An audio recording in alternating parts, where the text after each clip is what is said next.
bienvenue à toutes et à tous sur Cocotte TV. Aujourd'hui, vidéo de présentation sur un boîtier d'une marque ô combien emblématique pour certains, puisque nous allons parler d'un boîtier Shiftech. Et Shiftech, c'était la marque à la mode avec Antec à une époque. Et vous allez voir, la marque a repris son petit code au niveau de la face avant. D'ailleurs, on le voit même le carton du DX02B qui va nous intéresser ce jour. Le DX02B, qui fait partie de la série Dragon, est un boîtier compatible EATX, donc avec beaucoup de place, qui fait 13 kg et qui sera proposé à 129 €. Un tarif élevé, mais attention, niveau ventilation, on retrouve quand même deux ventilateurs de 120 mm à l'avant, un 120 mm à l'arrière et deux 200 mm dans le haut, en plus avec une régulation. On se donne rendez-vous tout de suite pour découvrir le boîtier dans son intégralité. Nous voilà devant donc ce DX02B, un boîtier qui reprend un petit peu les formes d'un boîtier gamer traditionnel qu'on a actuellement. Ça ressemble un peu à du Cooler Master AF sans trop de problème. Par contre, on retrouve bien la face avant à la Shiftech avec ces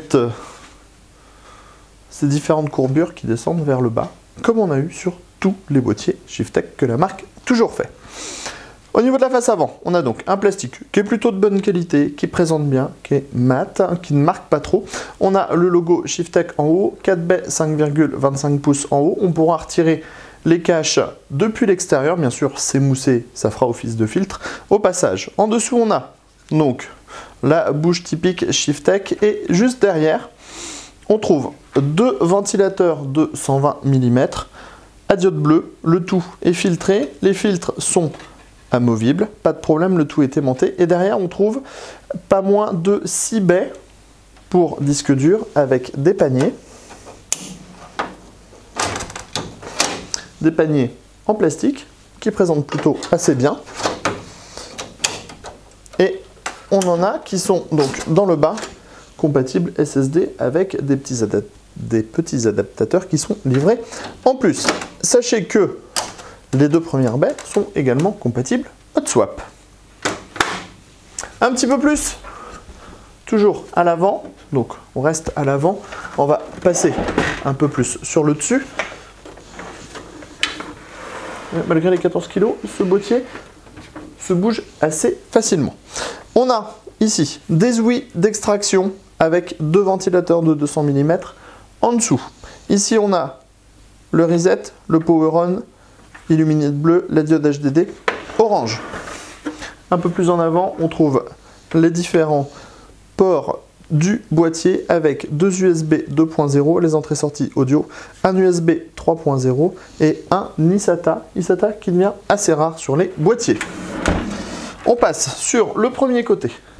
Sur le premier côté, on a carrément une porte qui est assez musclée, bodybuildée, qui pourra accueillir un ventilateur de 200 mm et on a également deux petites parois vitrées pour pouvoir admirer quelques endroits des entrailles de votre PC. On passe à l'arrière.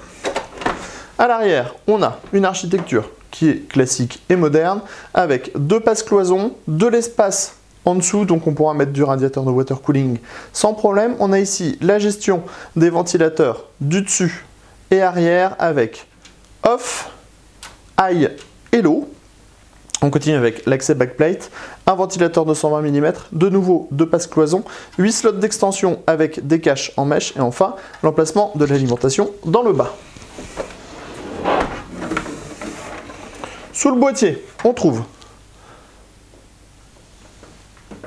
un filtre au niveau de l'alimentation qui est amovible, un filtre au-dessus, l'emplacement additionnel en 120-140 mm, amovible lui aussi. On a 4 gros pieds en plastique dur qui sont recouverts de rondelles en caoutchouc. On termine avec le dernier côté et de nouveau une porte qui est relativement travaillée et bombée qui permettra donc de passer un maximum de câbles. On se retrouve tout de suite à l'intérieur du boîtier. À l'intérieur de ce châssis, la première chose que l'on remarque, c'est que l'on a énormément de place. Cela est normal, c'est la compatibilité EATX tout simplement. On commence à l'avant. À l'avant, on a les 4 baies 5,25 pouces avec un système de montage Automatique. Si l'on descend, on trouve les deux systèmes hot swap qui permettent de relier les ventilateurs, les disques durs. L'alimentation se fait avec du Molex. Il est également possible de démonter ces systèmes pour pouvoir les placer à un autre endroit. On a ici la cage HDD qu'on ne peut pas démonter, mais qui dispose de 6 emplacements, dont 2 seront compatibles SSD via des adaptateurs. On passe maintenant dans le bas. Dans le bas, vous allez le voir, on trouve un emplacement en 120-140 mm additionnel avec un filtre et l'emplacement de l'alimentation.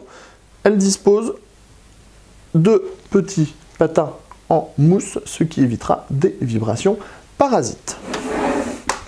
À l'arrière, on a pas mal d'espace dans le haut. Vous voyez, on a quasiment 6 cm de disponible entre les ventilateurs et le ventilateur, entre les ventilateurs du haut et le ventilateur arrière, ce qui laissera pas mal de place pour les radiateurs de water cooling 280 mm sans problème dans ce boîtier. On a ici un ventilateur 220 mm, l'accès backplate, les 8 slots d'extension avec fixation par vis à main, de nouveau de passe-cloison, l'emplacement de l'alimentation.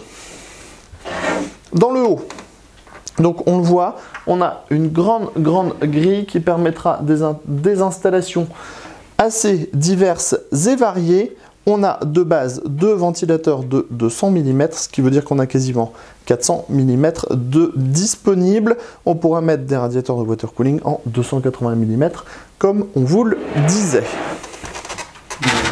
On termine avec l'arrière du boîtier. On voit qu'on a beaucoup de passages pour les câbles dans le haut, un large accès backplate, des dispositifs pour les colliers un peu partout, des colliers qui sont réutilisables sont également installés. Un châssis qui est donc plutôt très plaisant, un tarif qui n'est pas prohibitif pour un boîtier au format EATX, et on vous en proposera un test très complet très prochainement. Sur ce, on vous dit à bientôt sur Cocotte TV.